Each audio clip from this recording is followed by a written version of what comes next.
Weren't you happy? Yes! You have to be happy. I am felt happy. it. I was it happy. It can be that way from I now am on. happy.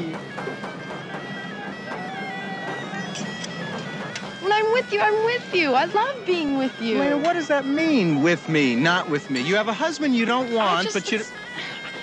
My own life, my own time.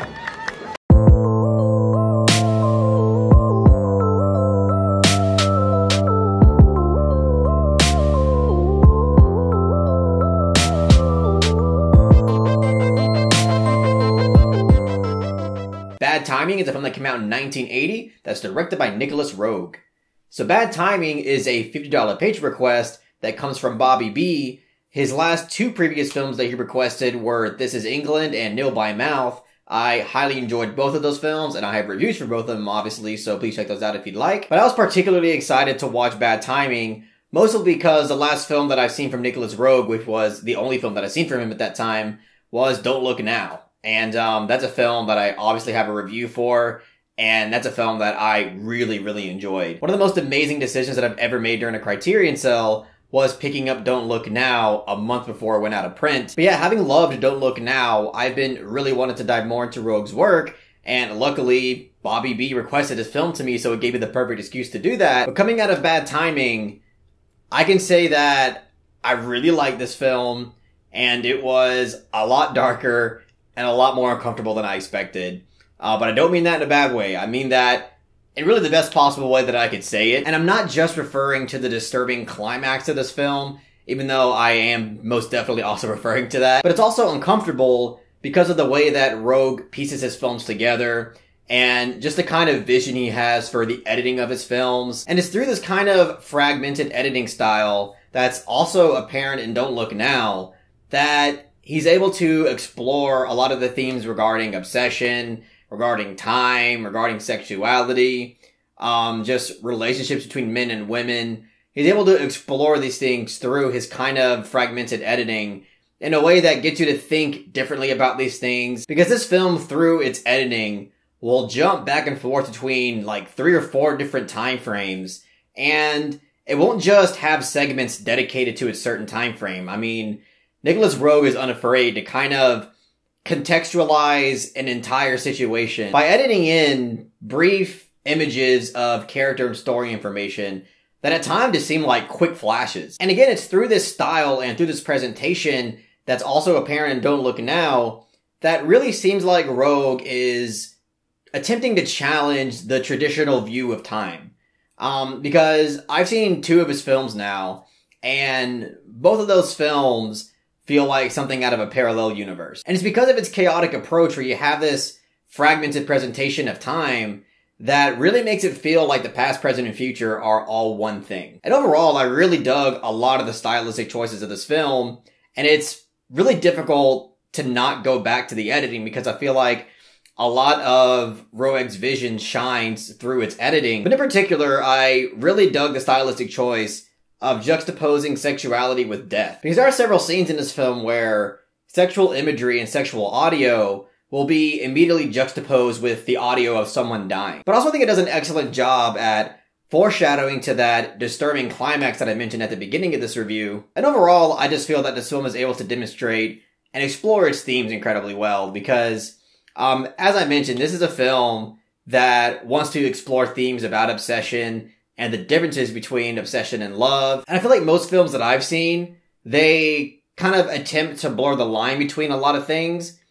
But in this film, I feel like it's doing its best to draw a distinction between them. It's kind of drawing a line in the sand and, trying to get the audience to understand not only the darker side of human behavior, but it's also doing its best to kind of demonstrate to the audience the clear differences between someone being obsessed and someone that's in love. Art Garfunkel is in this film, and that's something that caught a lot of people's eye because he's somebody that is more popularly known as a music artist, but he's in this film and he plays the psychiatrist character that is also the man in the central relationship of this film, and he plays the character that, as the film progresses, we clearly find out is completely obsessed. He's completely obsessed with Teresa Russell's character, and Teresa Russell plays somebody who is incredibly free-spirited. And this is why their dynamic just devolves into something that is so upsetting and so morbid by the end of the film, because they both just want something completely different out of their relationship.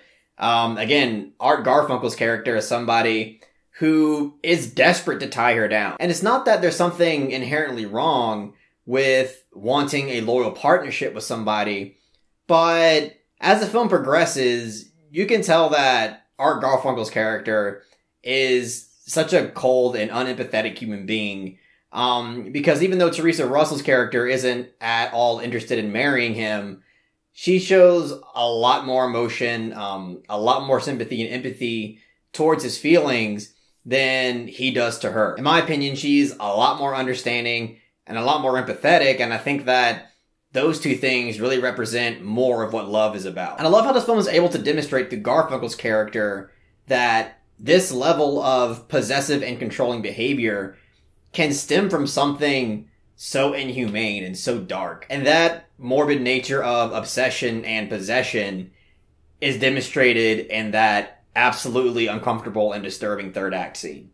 Again, I really warn everybody for what you're going to see in that third act. Like, really prepare yourself for how far this film goes. And it's also built up incredibly well. It really takes its time before getting to that particular scene. And again, it's through that editing style when it comes to that particular scene where you go back and forth between different time frames while also having the time to insert really weird imagery that comes off really tribal and primitive, but at the same time just makes it that much more unique and that much more suspenseful in the most odd way possible. I also forgot to mention that Harvey Keitel is in this film. The Wolf and the Bad Lieutenant himself plays the detective here, and he's obviously incredible in this film. He's convincingly intimidating and is really doing his best to question Garfunkel's character. Overall, his character is just awesome. Just the way it's written, the way that he's embodied, just really great stuff. In terms of criticisms that I have with this film, I will say there are a handful of moments where the music choices don't really work for me. There's a scene between two main characters in this film that happens on a college campus where the music is just so unnecessary. It just sounds like really cliche and over the top. And even like the dialogue in that scene, I just really wasn't a fan of it. It almost felt like I was watching a different movie. But really that's the biggest criticism that I have with the film, is the way that the score is incorporated in the film. And also the score itself just didn't really blow me away. And even though I really like this film, I won't say that it truly just like blew my mind or anything, even though I definitely was not expecting it to go that far in the third act. And even though Bad Timing has a lot of things going for it, I'd still prefer Don't Look Now, but I still like both of films very much. So I'm going to give Bad Timing a soft 8 out of 10. I'm going to do my best not to wait too long to see another Roeg film. The next Roeg film that I really want to see is Walkabout. I've heard pretty much nothing but excellent things about that film, but if anybody else has not only thoughts on Bad Timing, but also just recommendations when it comes to Roeg films, let me know in the comment section. That's all I got to say about Bad Timing. If you really enjoyed what I had to say about the films, give it a thumbs up and share it amongst your friends. And don't forget to subscribe to the channel to be updated on more film-related content.